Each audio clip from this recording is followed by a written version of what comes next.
A paz do Senhor, irmãos. Vamos para mais um dia de leitura da palavra do Senhor, amém? Vamos lá no livro de Gênesis hoje, capítulos 19, 20 e 21. Então pega a tua Bíblia e vamos ver o que o Senhor tem para falar comigo, no meu e no teu coração, no dia de hoje. Amém, irmãos? Vamos lá para o versículo 1 do capítulo 19, amém? Estava anoitecendo quando os dois anjos chegaram a Sodoma. Ló estava sentado perto do portão da entrada da cidade. Quando viu os anjos, levantou-se e foi recebê-los. Ajoelhou-se, encostou o rosto no chão e disse: Senhores, estou aqui para servi-los. Por favor, aceitem o meu convite e venham se hospedar na minha casa. Os senhores podem lavar os pés e passar a noite ali. Depois se levantarão bem cedo e continuarão a sua viagem. Eles disseram: Não, nós vamos passar a noite na praça. Mas Ló insistiu tanto que eles aceitaram e foram com ele para sua casa. Ló mandou preparar um bom jantar e assar pães sem fermento. E os visitantes jantaram. Mas antes que eles fossem dormir, todos os homens de Sodoma, tanto os moços como os velhos, cercaram a casa. Eles chamaram Ló e perguntaram: Onde estão os homens que entraram na sua casa esta noite? Traga-os aqui para fora, pois queremos ter relações com eles. Ló saiu para falar com os homens. Ele fechou bem a porta e disse: Por favor, meus amigos, não cometam esse crime. Prestem atenção. Tenho 2 filhas que ainda são virgens. Vou trazê-las aqui para vocês. Façam com elas o que quiserem. Porém, não façam nada com esses homens, pois são meus hóspedes e eu tenho o dever de protegê-los. Mas eles responderam: Saiam da nossa frente. E diziam uns aos outros: Esse homem é estrangeiro e quer mandar em nós. Depois, virando-se para Ló, disseram: Pois agora vamos fazer com você pior ainda do que íamos fazer com seus hóspedes. Os homens de Sodoma se atiraram contra Ló e chegaram perto da porta para arrombá-la. Mas os visitantes pegaram Ló, puxaram para dentro da casa e fecharam a porta. Em seguida, eles fizeram com que os homens, tanto os moços como os velhos, que estavam do lado de fora, ficassem cegos e assim não conseguiram encontrar a porta. Então, os visitantes disseram a Ló: Tem mais gente sua aqui? Pegue os seus filhos, as suas filhas, os seus genros e outros parentes que você tiver na cidade e tire todos daqui, pois nós vamos destruir este lugar. O Senhor Deus tem ouvido as terríveis acusações que há contra essa gente, e por isso nos mandou para destruirmos Sodoma. Então, Ló saiu e foi falar com os homens que iam casar com suas filhas. Ele disse: Arrumem-se depressa e saiam daqui, porque o Senhor vai destruir a cidade. Mas eles pensaram que Ló estivesse brincando. De madrugada, os anjos insistiram com Ló, dizendo: Arrume-se depressa, pegue a sua mulher, as suas 2 filhas e saia daqui, para que vocês não morram quando a cidade for destruída. E como estava demorando, os anjos pegaram pela mão Ló, a sua mulher, as suas filhas e os levaram para fora da cidade, pois o Senhor teve compaixão de Ló. Então um dos anjos disse a Ló: Agora corra e salve a sua vida. Não olhe para trás, nem pare neste vale. Fuja para a montanha, senão você vai morrer. Mas Ló respondeu: Senhor, não me obrigue a fazer isso, por favor. O Senhor me fez um grande favor e teve pena de mim, salvando a minha vida. Mas a montanha fica muito longe daqui e a destruição vai me alcançar e acabar comigo antes que eu chegue lá. Está vendo aquela cidadezinha ali? Fica perto. Deixe que eu fuja para lá, a fim de salvar a minha vida. Vejo que é uma cidadezinha bem pequena. Então o anjo disse: Está bem, eu concordo. Eu não destruirei aquela cidade. Agora vá depressa, pois eu não poderei fazer nada enquanto você não chegar lá. Ló tinha dito que a cidade era bem pequena e por isso ela recebeu o nome de Zoar. Ló chegou a Zoar depois que o sol já havia saído. De repente, lá do céu, o Senhor fez chover fogo e enxofre sobre Sodoma e Gomorra. Ele destruiu essas 2 cidades e também todo o vale e os seus moradores, e acabou com todas as plantas e árvores daquela região. E aconteceu que a mulher de Ló olhou para trás e virou uma estátua de sal. No dia seguinte, Abraão se levantou de madrugada e foi até o lugar onde havia falado com Deus o Senhor. Abraão olhou na direção de Sodoma e de Gomorra e de todo o vale e viu que da terra subia fumaça, como se fosse a fumaça de uma grande fornalha. Foi assim que Deus destruiu as cidades do vale. Mas ele pensou em Abraão e fez com que Ló escapasse da destruição das cidades onde havia morado. Ló teve medo de ficar morando em Zoar e por isso foi para as montanhas, junto com as 2 filhas. Ali, os 3 viviam numa caverna. Certo dia, a filha mais velha, disse à mais nova: "O nosso pai já está ficando velho e não há nenhum outro homem nesta região. Assim, não podemos casar e ter filhos, como é de costume em toda parte. Venha cá. Vamos dar vinho a papai até que fique bêbado. Então, nós nos deitaremos com ele e assim teremos filhos dele."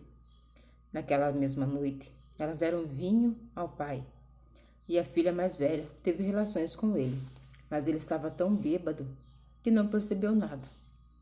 No dia seguinte, a filha mais velha disse à irmã: "Eu dormi ontem à noite com o papai. Vamos embebedá-lo de novo hoje à noite, e você vai dormir com ele. Assim, nós 2 teremos filhos com ele e conservaremos a sua descendência." Nessa noite, tornaram a dar vinho ao pai, e a filha mais nova teve relações com ele. De novo, ele estava tão bêbado que não percebeu nada. Assim, as 2 filhas de Ló ficaram grávidas do próprio pai. A mais velha teve um filho, a quem deu o nome de Moabe. Ele foi o pai dos moabitas de hoje.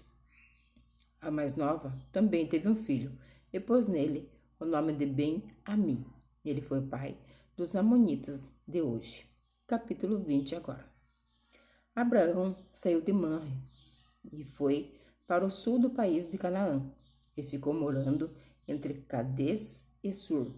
Mais tarde, quando estava morando em Gerar, Abraão dizia que Sara era sua irmã.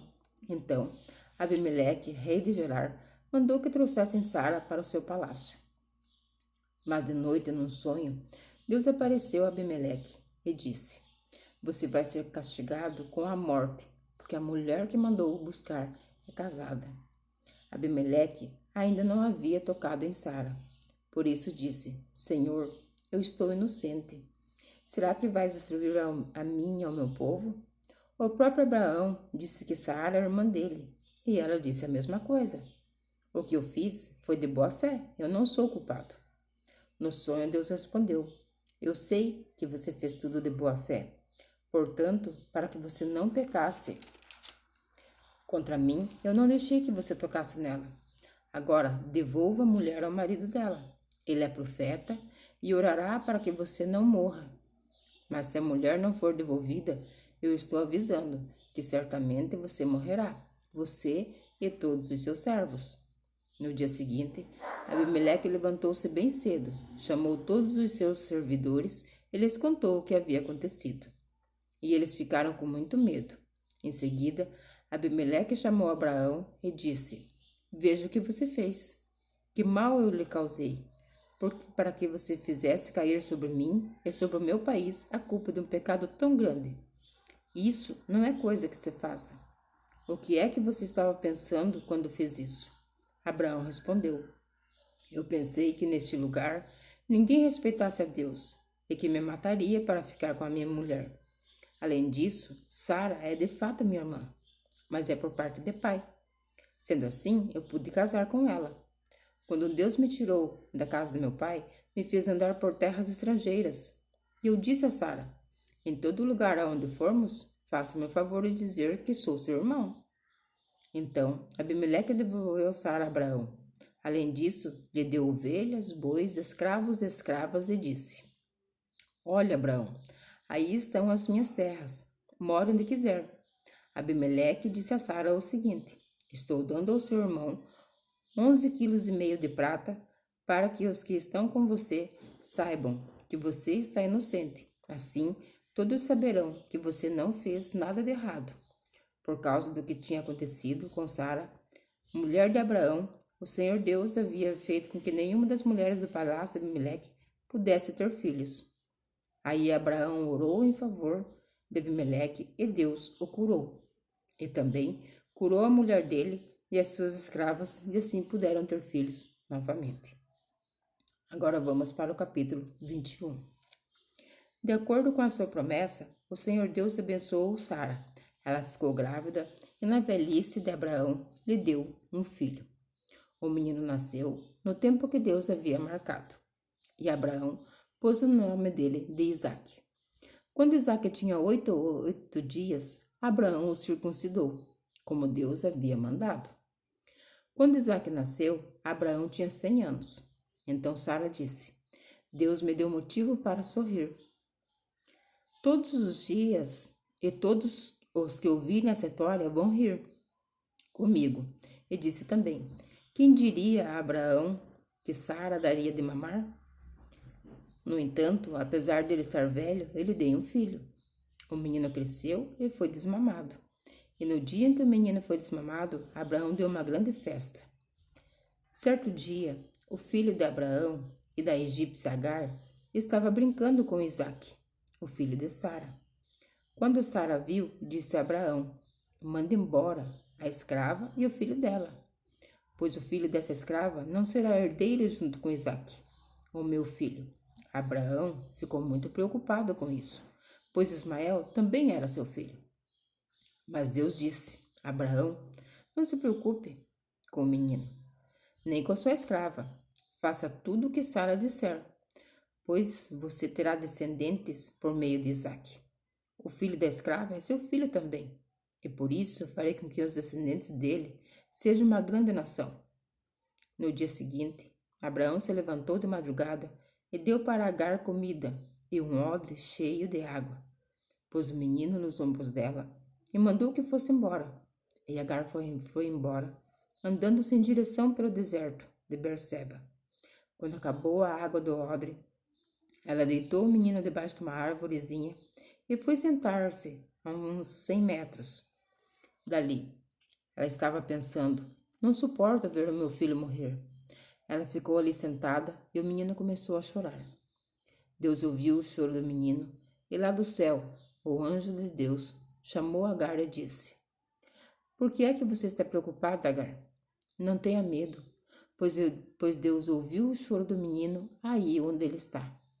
Vamos, levanta o menino, pegue-o pela mão. Eu farei dos seus descendentes uma grande nação. Então Deus abriu os olhos de Agar e ela viu um poço. Ela foi, encheu o óleo de água e deu para Ismael beber. Protegido por Deus, o menino cresceu. Ismael ficou morando no deserto de Parã e se tornou um bom atirador de flechas. E sua mãe arranjou uma mulher egípcia para ele. Por esse tempo, Abimeleque foi conversar com Abraão. Ficol, comandante do seu exército, foi com ele. Abimeleque disse a Abraão: Deus está com você em tudo o que você faz. Portanto, aqui neste lugar, jure por Deus que você não vai enganar nem a mim, nem aos meus filhos, nem aos meus descendentes. Eu tenho sido sincero com você. Por isso, prometa que será sincero comigo e fiel a esta terra em que está morando. Eu juro, disse Abraão. Abraão fez uma reclamação a Abimeleque por causa de um poço que os empregados de Abimeleque haviam tomado à força. Abimeleque explicou: Nem sei quem fez isso. Você nunca me falou nada? Esta é a primeira vez que estou ouvindo falar desse assunto. Aí Abraão pegou algumas ovelhas e alguns bois e deu a Abimeleque, e os dois fizeram um trato. Abraão separou 7 ovelhinhas do seu rebanho. Abimeleque perguntou: Por que separou essas 7 ovelhinhas? Abraão respondeu: Elas são um presente para você. Ao receber essas ovelhinhas, você estará concordando que fui eu quem cavou este poço. Por isso, aquele lugar ficou sendo chamado de Berseba, pois ali os dois fizeram um juramento. Depois de fazerem esse trato em Berseba, Abimeleque e Ficol voltaram para a Filisteia. Abraão plantou uma árvore em Berseba e ali adorou o Senhor, o Deus eterno. E Abraão ficou morando muito tempo na Filisteia. Amém, irmãos? Essa foi a nossa leitura no dia de hoje. E Deus, mais uma vez, fala no nosso coração. A Bíblia, a palavra do Senhor, é a boca de Deus falando conosco. Todos os dias, não precisamos esperar que Deus mande um profeta, que Deus mande um vaso de Deus para falar conosco. Basta nós abrirmos a Bíblia e Ele vai falar diretamente no nosso coração, como até agora Ele tem falado. Basta nós ficarmos com o ouvido sensível, com o coração sensível e aberto para ouvir a sua voz. Amém? Que Deus abençoe a minha vida e a tua vida e fique na paz do Senhor Jesus.